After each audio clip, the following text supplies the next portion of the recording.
Hey guys, welcome back to the channel. This is going to be a very new video. As you can see now, you can see me. I'm using my iPhone 17 Pro, and this can record video from both cameras at the same time, which is great. Now you can see me. I'm always behind the scenes when it's about the phone, right? And this is actually a great tool. All right, so this is a test that I'm about to do for Don, Bennett, and Tracy. This is a 2007 Motorhome 4 with a 4 engine, and they had a problem with the computer, which they sent to somebody else, and they deemed their original computer as not repairable. I did open the computer. This is the original one, which it has the stickers in here, and it says that it is 73A12A650 DSC, and that's original from 4. The tier tag is SBF2. This is the original module, and it's definitely not, it's not communicating. I cannot, and I'm not going to spend time on that one too much. I opened it up, and it's missing bolts, and they removed the board completely, and it's all like gone inside. Like, I mean, they really tried, or whoever was there tried, but I mean, it's just crash components and damage that I'm not even going to, again, to spend time on that. But talking to them, and looking at the diagrams from the vehicle, this system should not have a PATS, passive anti-theft system. Sorry, I'm so prone or so used to do this without having the other camera recording to me that I get it too close. But yeah, so what I'm saying is supposed not to have a passive anti-theft system, just as a BSM, which is the vehicle security module, which is for door locks and stuff like that, but no anti-theft. And if we see now, I have the donor module that somebody programmed for them. And the thing with this is we don't know what that is in there, because as you see, they remove this original sticker from the module and they put something in here, but that is not original. Somebody printed that out and put the same part number that the original computer had. These computers are super expensive. I have not found one used for less than $10,000. It's outrageous. They got this computer for 1,000, so that tells me a lot. Is it the correct computer for the vehicle or not? Now with the original one not talking, is not possible for me to reproduce much from that one. So I'm doing this video for them, and I have the instrument cluster. They sent me a key and the key ignition switch. I thought they were going to send me a transceiver, but it's no transceiver. So this is just the ignition switch, which is a mechanical electrical part. And then this is the key that they replaced because somebody told them that the key is bad.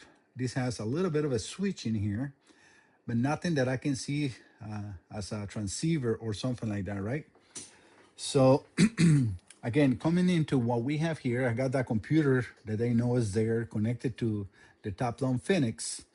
And we can see here, engine prohibited by PATS. So this computer, whoever programmed it, or this computer, because when you have a PAT system, at least I don't remove that, and I don't have any tool to do it because I only work with the original software. The PATS is active.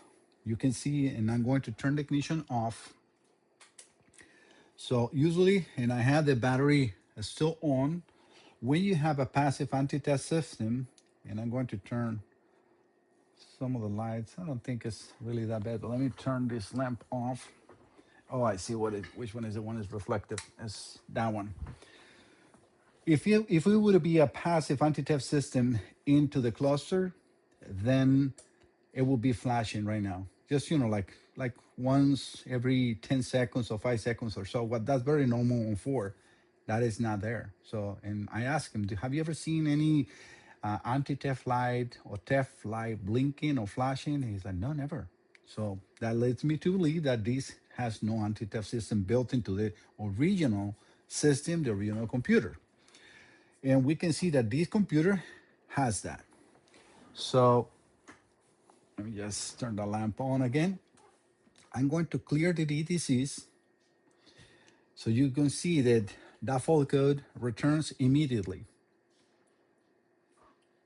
Clear, oh, the ignition is off, right? So I need to turn the ignition back on. But even when I turn the cluster on, You see no anti-theft light, the check engine light, and all the rest of the lights are on.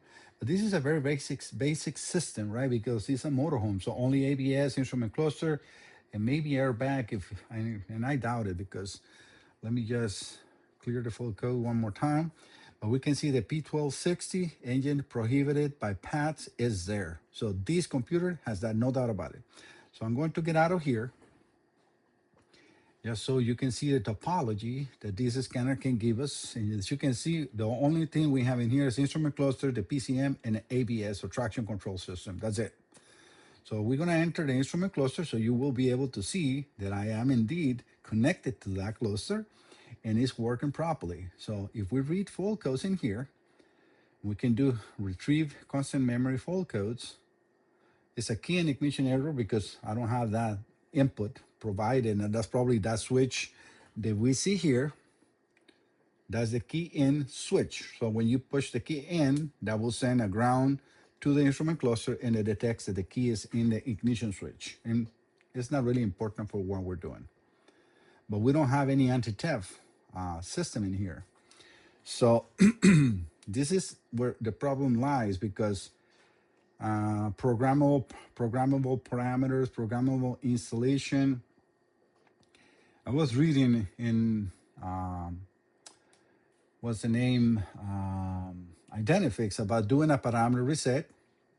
But in order to do a parameter reset, you will have to have a paths into the scanner, right? So let's enter again the PCM and see if we have any special functions in here to do a parameter reset. Let me see special functions.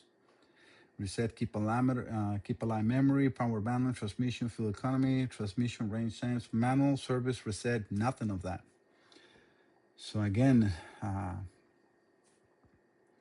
it's not really much I can do with this. So let me connect the snap and see if I can communicate with this, and I'll be right back. But you know what, guys? I think this is probably a good second part, because I don't want to invest too much time on this video. This is just a short video to give an update to them, because I promised that as soon as I get this module here, I would attempt to perform a test to see if I can do, at least give him an update. And that's what I'm doing right now. And also using this new tool to be able to, for you guys to see me talking in there without the need of 30 cameras or so like I use normally in here, right? So you can see I had, oh yeah, you have that camera there. I have the screen recording, and I have the other camera there. So this is a lot simpler for me when I want to do a very short video. Hopefully it's something I can help them. But yeah, if I need to, or I want to do a parameter reset, I need to have paths in there. I will try to perform programming, but this is something I need to run with them, because obviously if I start spending time in this, it's not just a normal test, it's trying to help them, and I can try to do a reprogram in this computer and see if that goes through using the tier tag from the other computer to see what we have here. And I'm probably going to attempt that. I'm going to try to connect the Snap-on, and otherwise I'm going to connect 4 IDS, which I have original, and see what I can do for them. All right, guys, this is just, again, a short video where I can show this problem. And this is where you need to know where are you going before you buy a module or send a module. Because if I would have had that original module first, I will be able to help them more. But I'm the probably second or third hand on this situation. All right, guys, I'll see you next time. Bye-bye.